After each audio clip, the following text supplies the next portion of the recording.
Hi again. For those of you who have been paying attention, you probably thought, wait a minute, what's going on with Hobo Joe's hair? Well, for my birthday, I got a new wig. I'm a wig person, but I'm here outside of Phoenix and it's a little hot for a wig today. So I've actually moved into the house and this is my summer cut. So if I'm up in Flagstaff or area up there, you'll probably see me with a wig on every now and then. And if I'm down where it's hot, you're gonna see my summer cut. Anyway, but enough about me. Let's get into today's video.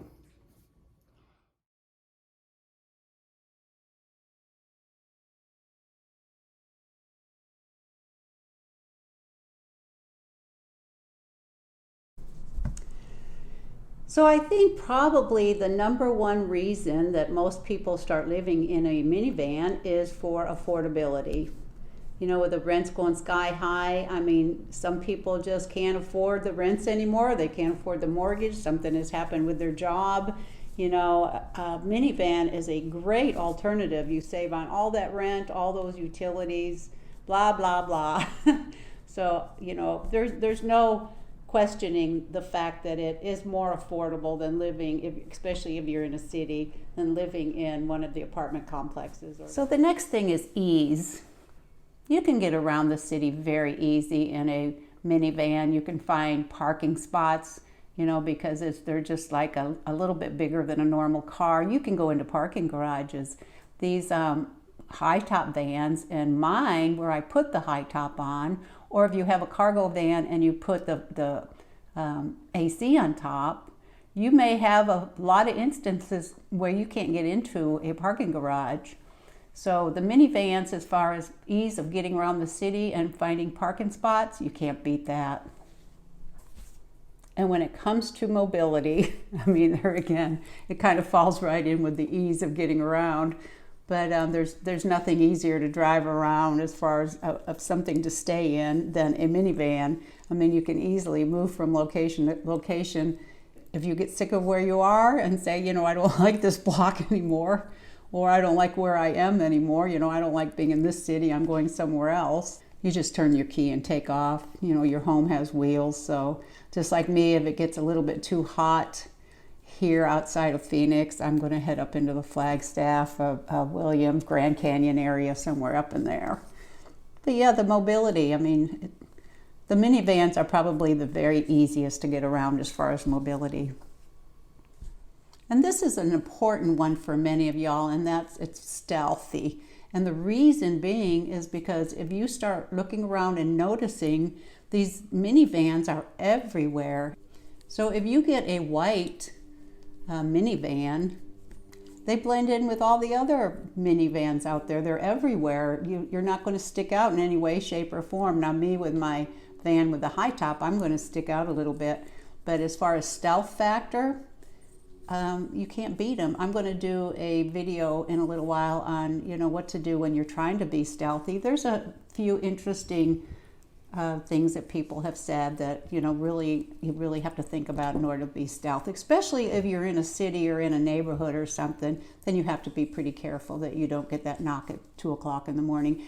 There's things you can do that'll make your odds better of being able to make it through the night.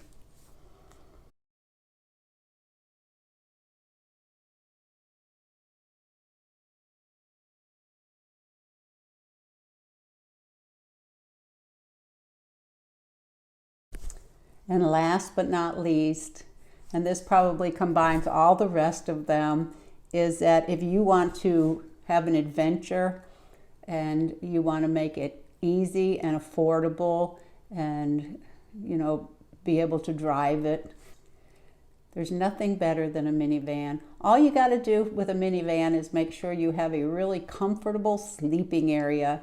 There's nothing more freeing than getting up and being somewhere and looking out and say, well, I'm kind of bored with this scenery. I think I'd like to go hear the sound of the waves. And so you turn the key and you head to the coast, you know. I just think that once you adjusted to it, you would be surprised at how wonderful it can be.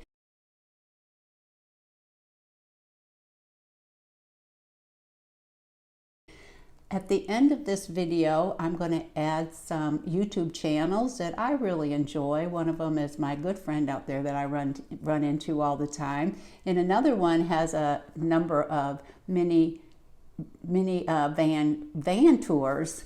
That's kind of hard, minivan van tours. I think you would be absolutely amazed when you see the back of these minivans, how many different ways there are to making them work for you. And you just, do some research, watch some videos, take some van tours and think, okay, I got a really good idea of how I want to do this.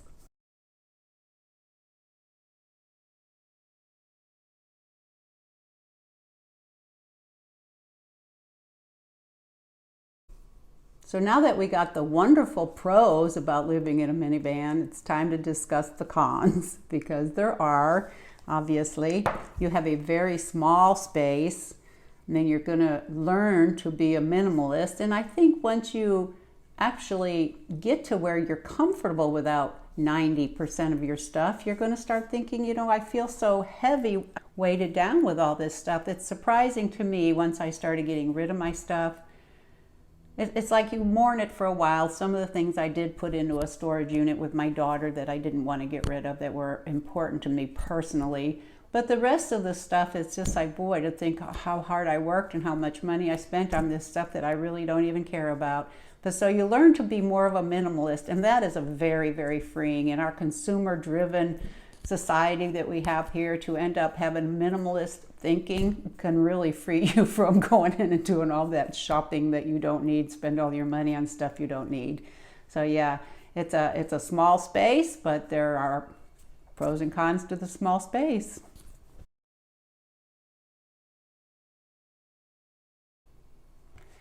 The next one is comfort, and obviously it's not going to be as comfortable as a traditional sticks and bricks, but like I said earlier, spend most of your money on making your sleeping arrangements as comfortable as possible. There's so many different things you can do to make a really comfortable sleeping arrangement. And if you really watch the van tours and get a good idea and say, okay, number one on my list is my sleeping arrangement, you can be very comfortable in the back of it.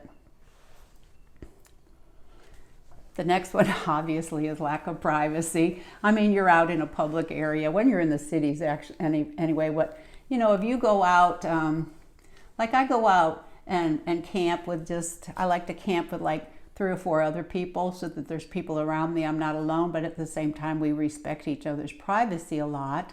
And obviously, you got to get some things to put over your windows when you're sleeping at night that people can't come along and look in.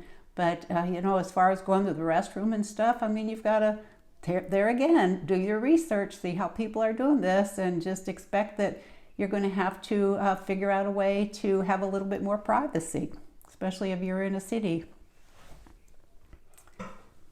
The next one, of course, is the weather. You really have to keep kind of a close eye on the weather. If it's tornado season, or if there's a huge storm coming across, or, like when I was coming from Texas back into the Arizona area, I could go south around El Paso, or I could go north up around Flagstaff. Flagstaff was having a lot of snow warnings. And if you look at my channel, you'll say, well, Chobo Joe picked the northern part. So I wanted to see snow, and I'm glad I did.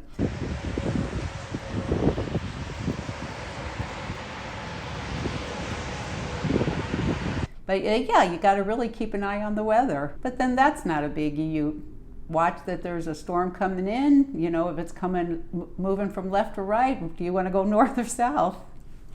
If you don't have plans to actually be somewhere, which most of the time I do not, I'm very flexible in my plans, so the weather doesn't really disturb me one way or the other.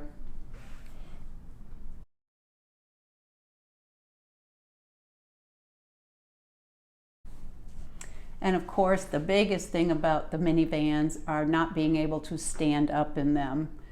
A lot of people get around that. I mean, when they're, like if they work, they're standing up and walking around at work. But if it's the weekend, then go to cafes, go to the parks, go to the library, go watch a movie. There's so many different things you can do. And since you're getting around the city really easily, you're not held up on doing any of that stuff.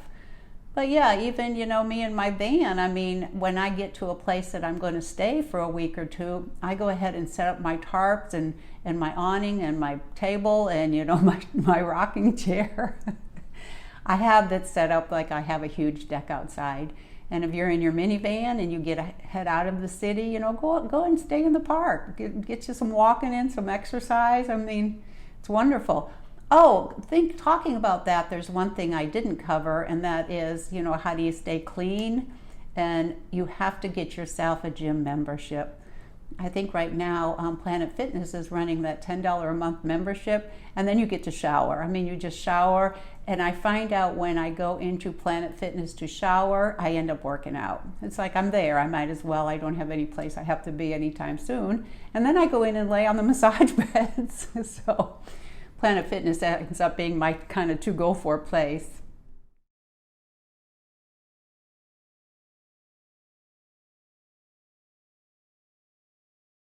It is definitely adventure-packed and a budget-friendly lifestyle. It definitely comes with its challenges, but all of us out here have faced those challenges. If you are really looking to have a little bit easier, budget-friendly lifestyle, then I don't think you can beat a minivan. I hope that has given you some food for thought. Thank you so much for joining me. My name is Jo. I was formerly Hobo Joe on the go. But I kind of like Van Life Lady, so I hope that y'all stick with me. If you haven't already subscribed, please do, and I will see you soon. Bye.